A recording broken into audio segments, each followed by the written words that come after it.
Hi, it's Linda with No Frills ASMR. So some of you saw on my, what is it called, community post yesterday that I watched a movie last night. And you probably already know this from the title, I guess, of this video, but it was Godzilla -1.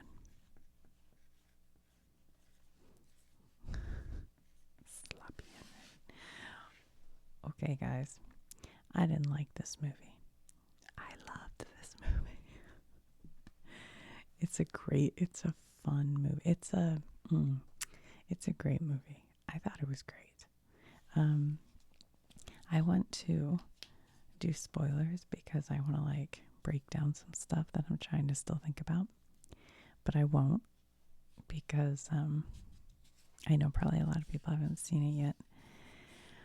But I will say this Godzilla, and I've seen a few Godzilla movies. I remember one time we were camping out in the woods and stuff in California, and there was a new Godzilla movie coming, and this would have been in the 90s, and it was the first one, in a long time or something. So we drove into the small town movie theater, and it was jam-packed with people, and we saw the Godzilla, and it had Matthew Broderick, and it was silly. This movie isn't like that. There's nothing silly about Godzilla in this movie. I know it's a monster movie in that there's Godzilla, but I think it's more of a war film and also sort of a historical war film, which sounds silly because I get it. There's a big lizard, but it's really better than that. This is a well-written movie. The director is Takashi Yamazaki, and it came from the studio that did the original Godzilla movies. And I looked up why it was called -1 because I had some thoughts about that. And I read a quote that I wrote down here from Takashi Yamazaki, and he says, "How people rise up from a post-war Japan, that is at 0. And then Godzilla arrives, making the situation even worse and more tragic." And that is where this movie starts off, is in post-World War II Japan.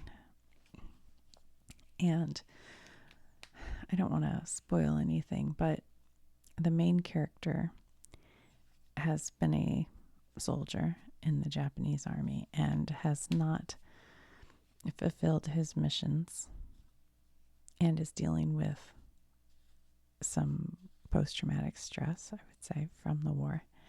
And he goes back to a just demolished Japan. The town is basically flattened. And he ends up becoming close with a woman, a child, a very adorable child, and a neighbor. And that's sort of the basic of the character story, which is really well done, and you feel invested in the characters and you like them and you're kind of rooting for them. And there are other characters, there are people he works with who are also pretty cool. And there's moments of this movie. There's a scene where he goes out in a boat with some other characters and you feel the Jaws aspect of it. You could tell that it was sort of had a Jaws inspiration, but without the humor. I would say it was more serious. And then and at the very beginning, the very first scene feels sort of Jurassic Park, and then towards the end it has that very war movie Dunkirk feel to it. So it had definitely been pulling, I think, from other classic blockbuster movies, but it was unique. I don't want to spoil anything. I'm never sure how to talk about a movie without spoiling. But basically, Godzilla, in his original incarnation that I remember from the 70s, he was a product of nuclear testing, and a lizard got sort of like how Spider-Man got bit by a radioactive spider, Godzilla, it was radioactive testing, which was a common theme with monster movies back in the 50s and 60s. I guess really it was from the 60s, not the 70s. But, like the ants in them, they were nuclear ants. But anyway, and the Godzilla in this movie likewise has, I think at the beginning there was some comment made that the American military was doing some nuclear tests post World War II in defense against Russia. And that is what woke Godzilla and why he's kind of come around. I think that's what it is. But anyway, so there's definitely that theme to it. So I think there's a lot of he kind of, like Godzilla has monsters in these monster movies have always been sort of the anxiety about nuclear annihilation. I think that's a lot of what the monster movies are kind of based in, that sort of feeling that at any moment these things could go wrong. Nuclear things could go wrong on the world.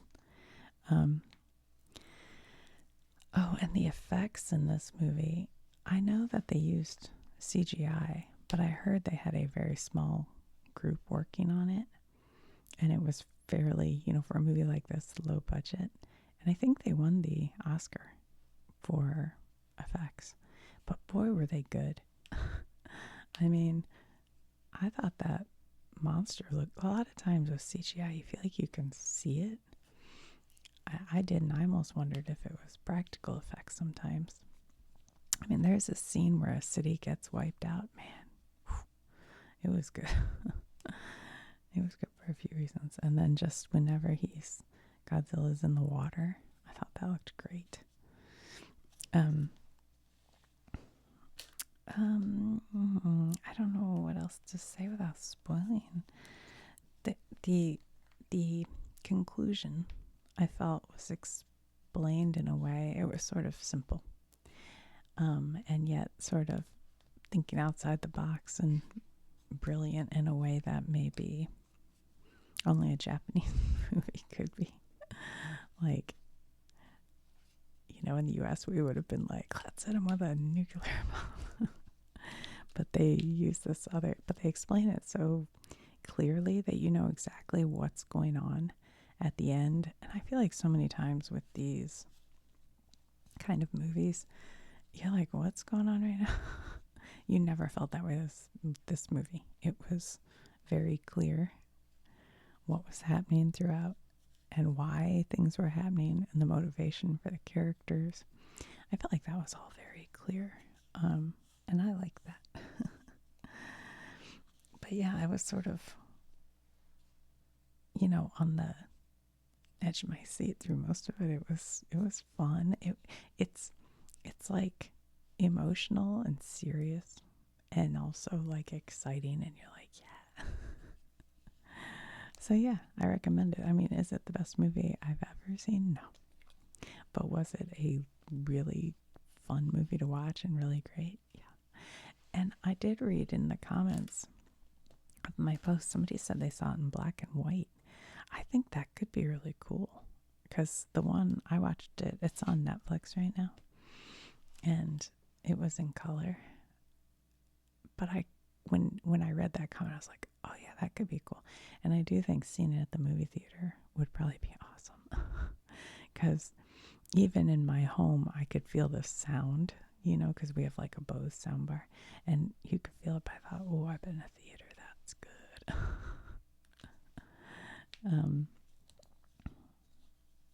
Yeah, it's good.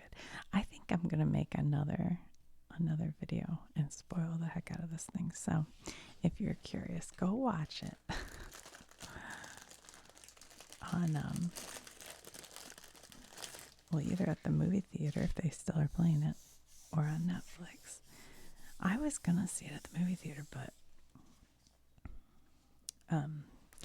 by the time I had a chance to see it, it was already gone from the theaters. And why isn't this a reason? And